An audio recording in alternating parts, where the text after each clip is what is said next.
बिस्मिल्लाहिर्रहमानिर्रहीम। अभी हम स्टार्ट कर रहे हैं exercise 2.1 class 9 according to smart syllabus. यहाँ पे क्वेश्चन नंबर 1 हमें दिया गया है, identify which of the following are rational and irrational numbers.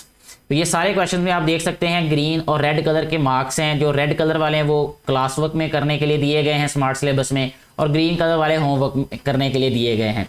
तो यहाँ पे क्वेश्चन नंबर 1 में क्योंकि हमें कहा गया है कि हमने रैशनल और इर्रेशनल नंबर्स को आइडेंटिफाई करना है।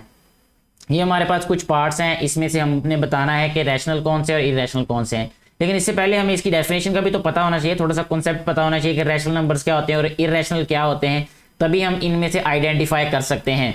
तो पहले हम इसके कॉन्सेप्ट की तरफ चलते हैं।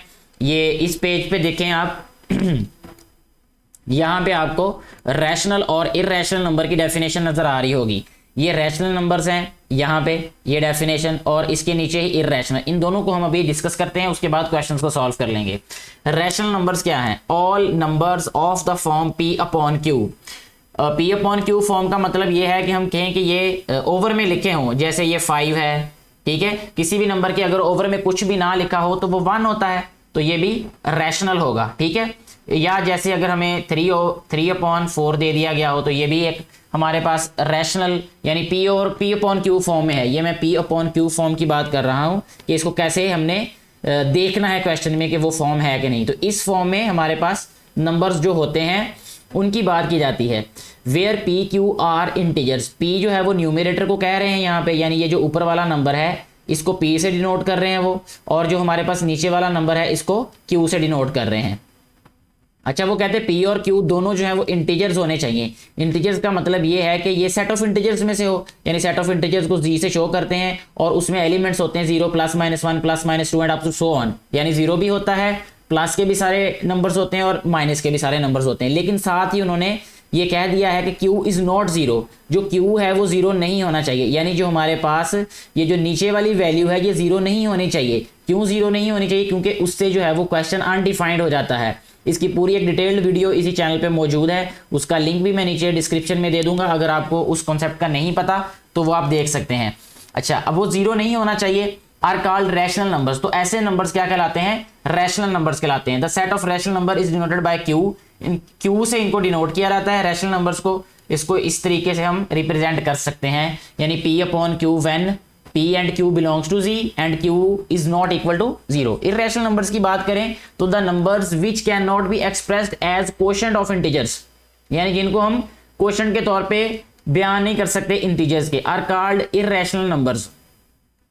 the set of irrational numbers is denoted by Q dash। इनको Q dash लिखा जाता है, यानी ये P अपॉन Q फॉर्म में नहीं राइट किए जा सकते। सिंपली आप इसको शॉर्टली ऐसे याद रख सकते हैं, जो P अपॉन Q फॉर्म में राइट किए जा सकते हैं उनको रैशनल कहते हैं, और जो P अपॉन Q फॉर्म में नहीं राइट किए जा सकते उनको इर्रेशनल बोलते हैं। अब थोड़ी सी इनकी पहचान से मुतल्लिक मैं आपको ये इन्फॉर्मेशन बताना चाहूँगा। ये यहाँ पे बॉक्स जो नज़र आ रहा है आपको, यानी ये वाला, ये जहाँ पे कर्सर आपको नज़र आ रहा होगा, इसमें हमने 0.3 और 0.4 ये दोनों पॉइंट्स को बस हमने यहाँ पे देखना है, फिर हम क्वेश्चन को सॉल्व करने की तरफ चलेंगे। क्वेश्चन इसका जो थर्ड वाला पार्ट है, यानी थर्ड वाला जो ऑप्शन है वो ये है, point for each prime number p।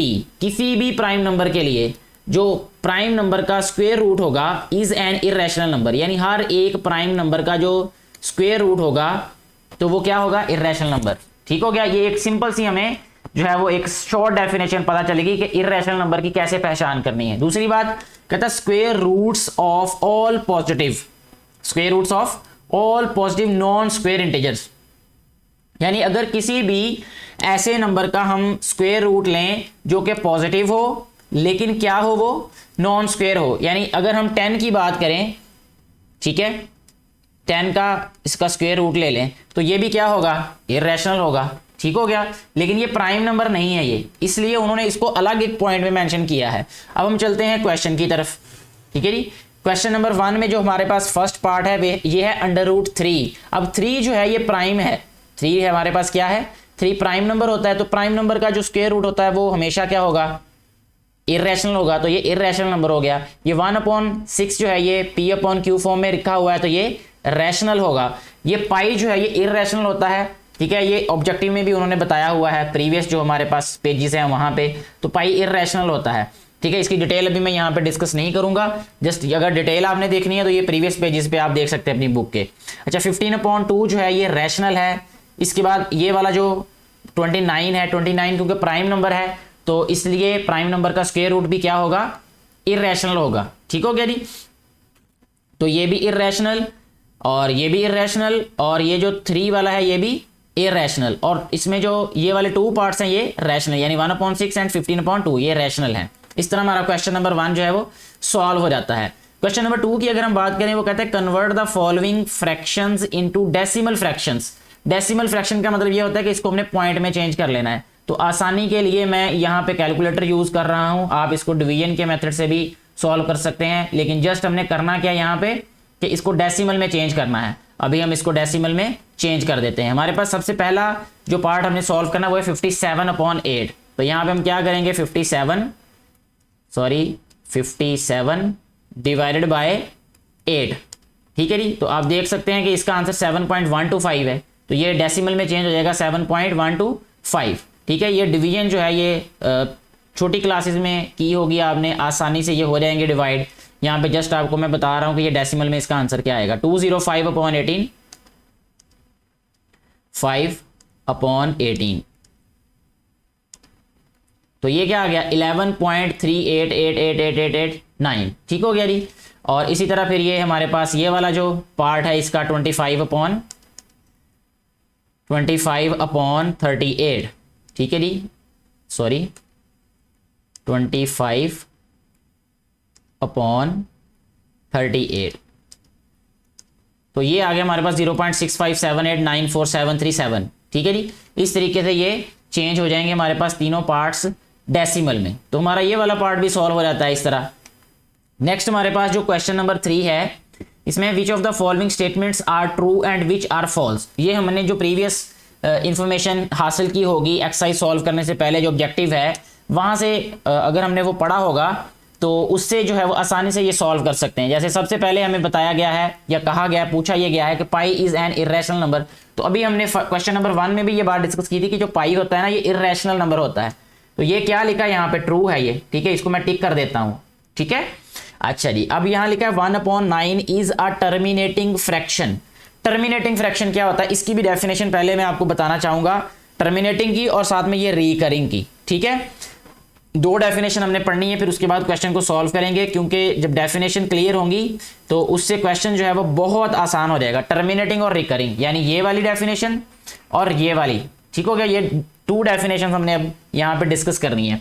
Terminating decimal fraction का क्या मतलब है, कहता है the decimal fraction in which there are finite number of digits. इसको फाइनाइट भी पढ़ते हैं, फिनिट भी पढ़ते हैं, इट्स अप टू यू, आपकी चॉइस क्या है इसको प्रोनाउंस करने की, but my choice is finite।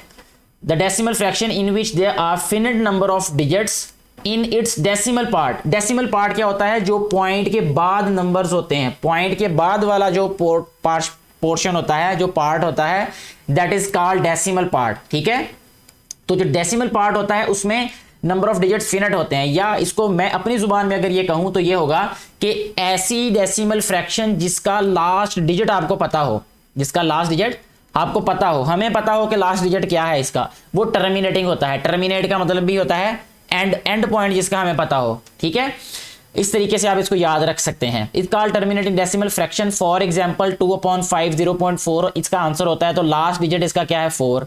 जब हम इसको डिवाइड करते हैं तो डेसिमल हमारे पास जो नंबर है या डेसिमल फ्रैक्शन है उसमें लास्ट डिजिट 4 है। इसमें देखिए 0.375 है, तो लास्ट डिजिट 5 है। तो जिसमें हम लास्ट डिजिट के बारे में बता सकें कि ये हमारे पास इस फ्रैक्शन में ये हमारे पास लास्ट डिजिट है, वो टर्मिनेटिंग होगी, अदरवाइज वो टर्मिनेटिंग नहीं होगी। जैसे कि अगर वो सॉल्व ही ना हो, वो कंटिन्यू हो और उसमें कोई तरतीब भी ना हो। तरतीब की मैं क्यों बात कर रहा हूँ, आगे वाली डेफिनेशन इस बात को वाजे कर देगी।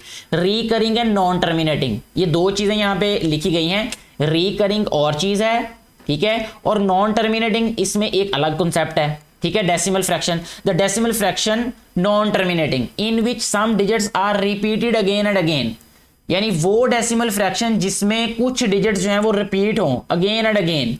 ठीक है, इन द सेम ऑर्डर, एक ही तरतीब से, इन इट्स डेसिमल पार्ट, अपने डेसिमल पार्ट में, is called a recurring decimal fraction. For example example के तौर पे यहाँ बताया 2/9 होगा तो ये 0.222222 इस तरह से लिखा हुआ है। इसको ऐसे भी लिख देते हैं 0.2 लिख के इसके ऊपर ये बार लगा देते हैं, ठीक है। इसका मतलब ये होता है कि 2 रिपीटिंग है, 2 यहाँ पे क्या है, रिपीटिंग, ठीक है। इसी तरह अगर हम इसको लिखना चाहें तो यहाँ देखें 0.363636 रिपीटिंग कौन सा नंबर है हमारे पास, 36, तो इसको हम ऐसे भी राइट कर सकते हैं 0.36, ठीक है। और ये भी याद रखना मेरा बेटा आपने कि जो रिपीटिंग डेसिमल फ्रैक्शंस होती हैं वो हमेशा क्या होते हैं, सॉरी मेरे दिमाग में से अभी बात जो है वो दाएं बाएं चली गई है। जो रिपीटिंग हमारे पास डेसिमल फ्रैक्शन होता है वो हमेशा रैशनल नंबर होता है, यानी ये हमारे पास रैशनल नंबर है, रैशनल फ्रैक्शन हो गई है, ठीक है। अब हम चलते हैं अपनी एक्सरसाइज के क्वेश्चन की तरफ, वहां पे हम इसको सॉल्व करते हैं। ये देखिए अब 1/9 है, is a terminating fraction. 1/9 terminating है या नहीं है, इसको अभी हम चेक कर लेते हैं। यहां पे हमारे पास कैलकुलेटर से ही सॉल्व कर लेते हैं। 1/9 ये क्या आंसर आ गया इसका, ये देखें 0.11111111, ठीक है। तो क्या उन्होंने कहा ये टर्मिनेटिंग, लेकिन ये टर्मिनेटिंग नहीं है क्योंकि ये रिकरिंग है, ये 0.1 क्योंकि 1 जो है वो रिपीट हो रहा है। तो इसको हम क्या कहेंगे कि ये स्टेटमेंट क्या है हमारे पास, ये रॉन्ग है, इसको हम फॉल्स कहेंगे। यहां पे मैं क्रॉस लिख देता हूं, लेकिन आपने फॉल्स लिखना है क्योंकि ऊपर कंडीशन में हमें ट्रू और फॉल्स लिखने के लिए कहा हुआ है। जी बेटे 3/4 ये तो क्वेश्चन पूछा ही नहीं गया। बहरहाल नीचे वाला देखिए 4/5 इज अ रिकरिंग फ्रैक्शन, तो 4 को हम 5 पे डिवाइड करते हैं पहले, ठीक है जी। यहां पे 4 को 5 पे डिवाइड करते हैं जी, 4/5 इज इक्वल टू ये है 0.8, 0.8 इसका आंसर आता है। तो ये रिकरिंग नहीं है, ये कौन सा है, ये टर्मिनेटिंग है ये, ठीक है। 4/5 क्या है, टर्मिनेटिंग, क्योंकि 0.8 इसका आंसर आ गया। रिकरिंग तब होता जब ये नंबर रिपीट होता, जैसे ये ऊपर वाला 1/9 था, इसका आंसर यहाँ पे देखें, ये जो आपको नजर आ रहा है यहाँ पे कैलकुलेटर में, सॉरी इसका कलर चेंज करते हैं फिर ये क्लियर हो जाएगा, ये वाला, ये देखें, ये इसको रिकरिंग बोलते हैं ये, ठीक है। और इस तरह के नंबर को बोलते हैं टर्मिनेटिंग। इसकी डेफिनेशन भी अभी हमने डिस्कस की थी थोड़ी देर पहले।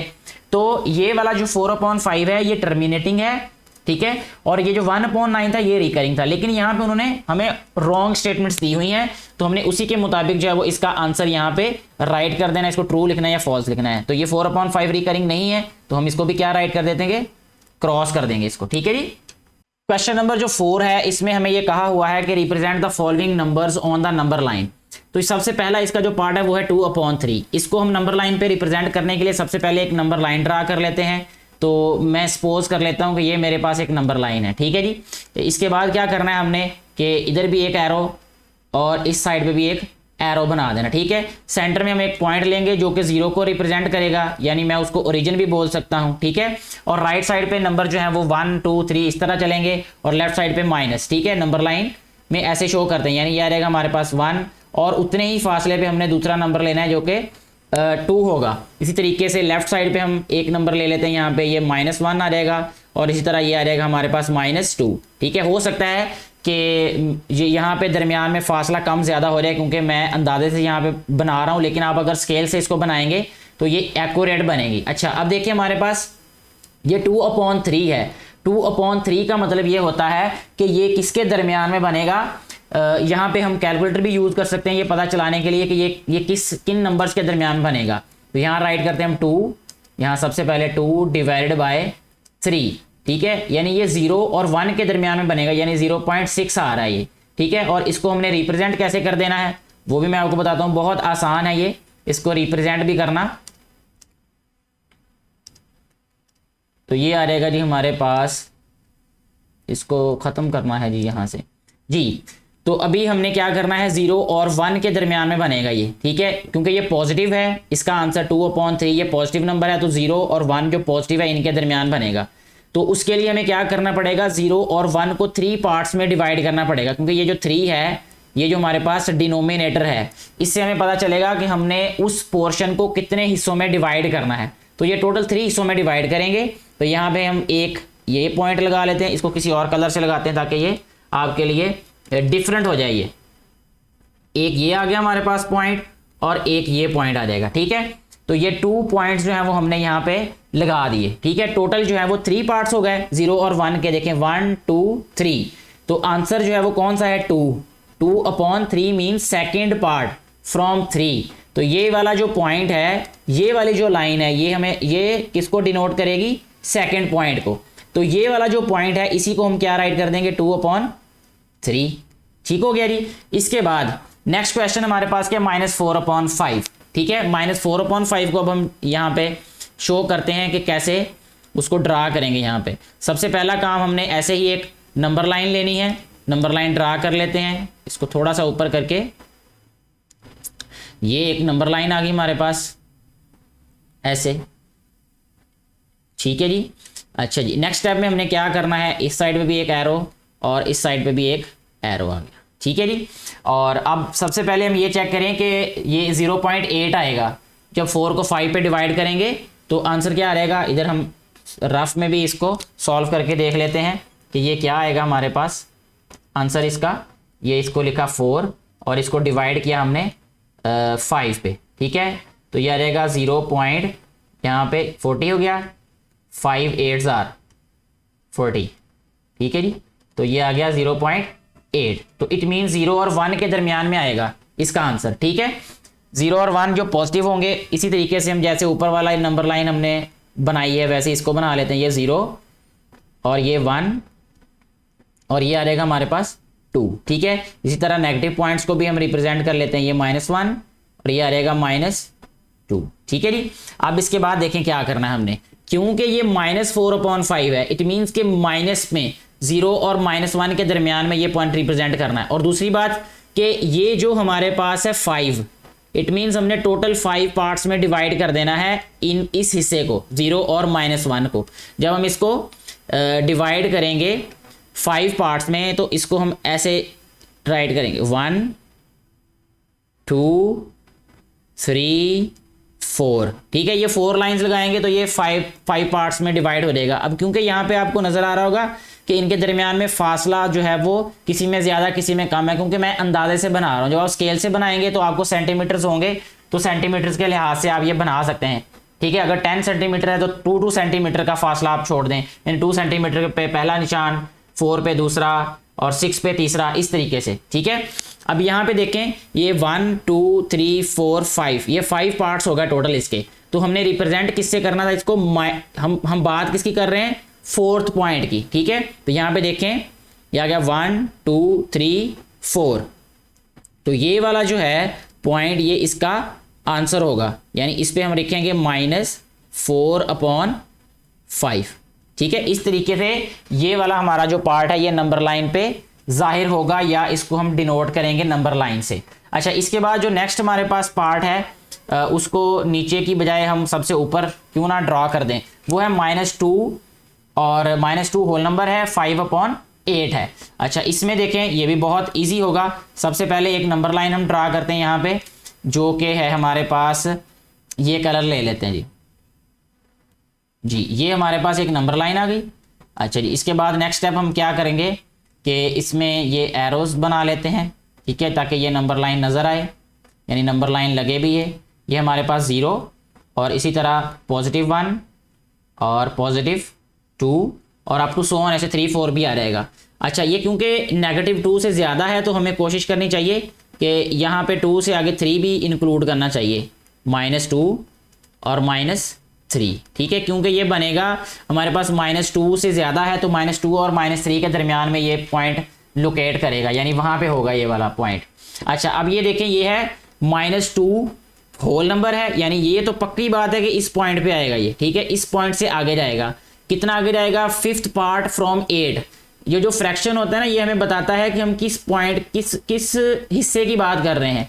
We are talking about 5th part from total 8 parts. इसका मतलब 2 से आगे हमने 8 पार्ट्स में डिवाइड कर लेना इसको, ठीक है, और हमारा जो आंसर होगा वो 5th वाला पार्ट होगा, ठीक है। जैसे अभी यहाँ पे मैं बताता हूँ आपको, जब हम 8 पार्ट्स में डिवाइड करना है तो 7 लाइन्स हम यहाँ पे लगा देते हैं, ठीक है। यहाँ पे आ जाएगा 1 2 3 4 5 6 7, ठीक है, ऐसे ये मैं अंदाजे से लगा रहा हूँ यहाँ पे। अच्छा, अब जो आंसर आएगा वो इनमें से कौन सा आएगा, 5th पार्ट, ठीक है। 5th वाली लाइन कौन सी है या 5th पार्ट कौन सा है, 1 2 3 4 5, यानी ये आएगा हमारे पास, ये वाली जो लाइन है ना, ये जिस पे मैं एरो लगा रहा हूँ, 1 2 3 4 5, ये जो 5 वाली लाइन है ना, यही हमारे पास आंसर होगा। ठीक है, ये वाला हिस्सा, फिफ्थ वाला पार्ट। तो इसको हम राइट करेंगे -2 होल नंबर 5/8। ठीक हो गया जी। इस तरीके से हमारा ये वाला क्वेश्चन भी सॉल्व हो जाता है। नेक्स्ट हमारे पास जो क्वेश्चन उन्होंने दिया है वो है express the following recurring decimals as the rational numbers. क्योंकि उन्होंने पहले बताया हुआ है ऑब्जेक्टिव में भी कि जो रिकरिंग डेसिमल्स होते हैं वो रैशनल होते हैं असल में। ठीक है, अब वो कैसे रैशनल होते हैं वो यहाँ पे कहता है आप एक्सप्रेस करके दिखाएं। तो यहाँ पे हमारे पास 3 में से 2 पार्ट सॉल्व करने हैं, जो कि उन्होंने कहा कि इनको एक्सप्रेस करें एज अ रैशनल नंबर। तो इन दोनों में से कोई एक पार्ट यहाँ पे मैं सॉल्व कर देता हूँ, ये यही वाला कर देते हैं जी, जो कि है हमारे पास 0.13 और ये जो निशान है ये बताता है कि ये रिकरिंग है हमारे पास। ठीक हो गया। तो सबसे पहला हम काम ये करेंगे कि इसको हम सपोज कर लेते हैं कि लेट कि इसको हम लिखेंगे कि x है ये। ठीक है, x इज इक्वल टू 0.13। ठीक हो गया। जो 0.13 है, क्योंकि ये जो 13 ये रिपीट हो रहा है, इसको हम नेक्स्ट स्टेप में क्या राइट कर देंगे कि जो x है ये असल में हमारे पास है 0.13 and up to so on. ठीक हो गया जी। अच्छा, अब ये जो हमारे पास 0.13 है, इसको हम एक इक्वेशन का नेम दे लेते हैं कि ये हमारे पास क्या है, इक्वेशन 1। ठीक हो गया जी। इसके बाद हमने ये देखना है, ये करना है इस इक्वेशन के साथ ही कि हमारे पास ये जो पॉइंट है इसके बाद रिकरिंग नंबर्स कितने हैं, 2 हैं ये। ठीक है, तो 2 नंबर्स का मतलब ये है कि इसको हमने पॉइंट के नीचे 1 राइट करें और राइट साइड पे 2 डिजिट्स हैं तो 100 बन जाएगा। तो 100 से मल्टीप्लाई कर देना दोनों साइड्स पे। ठीक है, यहां पे हम राइट करेंगे मल्टीप्लाइंग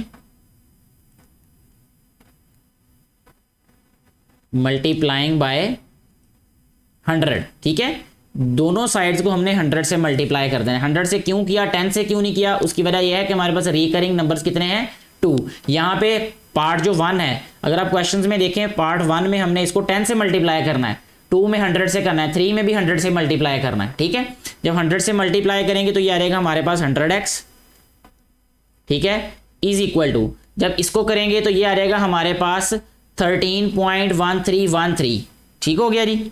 तो इस तरीके से हम इसको राइट करेंगे फिर 13.13 and up to so on. ठीक हो गया जी। अच्छा, इसको जो है वो हम ऐसे नहीं राइट कर सकते। ये वाली जो हमारे पास इक्वेशन है कि इसको राइट करें हम 100x इज इक्वल टू, ये 13 पॉइंट जो है इसको हम राइट करें 13 plus 0.13 and up to so on. ठीक है। अच्छा, अब इसको हम इक्वेशन नंबर 2 राइट कर देते हैं। इक्वेशन ये 2 आ गई हमारे पास, सॉरी ये पेज जो है वो खुद ही फ्लिप हो गया था जी। अब ये हमारे पास इक्वेशन 1 है, ये हमारे पास इक्वेशन 2 है। हम क्या करेंगे, इक्वेशन 2 में से इक्वेशन 1 को सब्ट्रैक्ट कर देंगे यहाँ पे। तो यहाँ हम राइट करेंगे सब्ट्रैक्ट 1 फ्रॉम 2। ठीक है जी, 1 को हमने 2 में से सब्ट्रैक्ट कर देना है। क्या होगा फिर, ये आ जाएगा हमारे पास 100x माइनस x। ठीक है, लेफ्ट हैंड साइड को लेफ्ट हैंड साइड में से माइनस किया, राइट हैंड साइड को राइट हैंड साइड में से माइनस कर देंगे, तो ये आ जाएगा हमारे पास 13 plus 0.13 and up to so on, ऐसे राइट कर देता हूँ। ठीक है, और minus 0.13 and up to so on. अब ये माइनस वाली वैल्यू है और ये प्लस वाली वैल्यू है, ये तो कैंसिल हो गई दोनों। तो ये हमारे पास नेक्स्ट स्टेप में क्या आ जाएगा, 100x माइनस x। यहाँ पे मैं दोबारा राइट कर देता हूँ इसको ऐसे ही, 100x minus x is equal to 13। ठीक है जी, क्योंकि ये वैल्यूज तो दोनों कैंसिल हो गई तो 13 रह गया बाकी। ये आ जाएगा 100 में से 1 माइनस करें तो आ जाएगा हमारे पास 99x इज इक्वल टू 13। हमें x की वैल्यू चाहिए तो x इक्वल आ जाएगा हमारे पास 13/99, जो कि हमारे पास एक रैशनल नंबर है। 13/99 क्या है, रैशनल नंबर है। तो इस तरह हम किसी भी जो हमारे पास रिकरिंग डेसिमल नंबर होगा उसको हम रैशनल नंबर के तौर पे रिप्रेजेंट कर सकते हैं या उस तरीके से उसको एक्सप्रेस कर सकते हैं। ऐसे हमारा ये वाला जो पार्ट है, ये जो क्वेश्चन है, ये सॉल्व हो जाता है। और जो ये सेकंड इसका थर्ड पार्ट है या फर्स्ट वाला पार्ट है वो भी बिल्कुल ऐसे ही सॉल्व होंगे। ठीक है, मुझे उम्मीद है आप ये क्वेश्चंस जो है वो खुद कर सकते हैं जो अभी नहीं किए गए यहाँ पे, जैसे थर्ड वाला पार्ट है या वन वाला पार्ट है। मजीद अगर आपको पूरी वीडियो में से कहीं से कन्फ्यूजन हो तो आप कमेंट बॉक्स में ज़रूर राइट करें, और अगर वीडियो अच्छी लगे तो इसको ज़्यादा से ज़्यादा बेटे बेटियों तक शेयर करें, ज़्यादा से ज़्यादा स्टूडेंट्स के साथ शेयर करें ताकि उनको भी इनसे फ़ायदा हो सके। Thank you very much.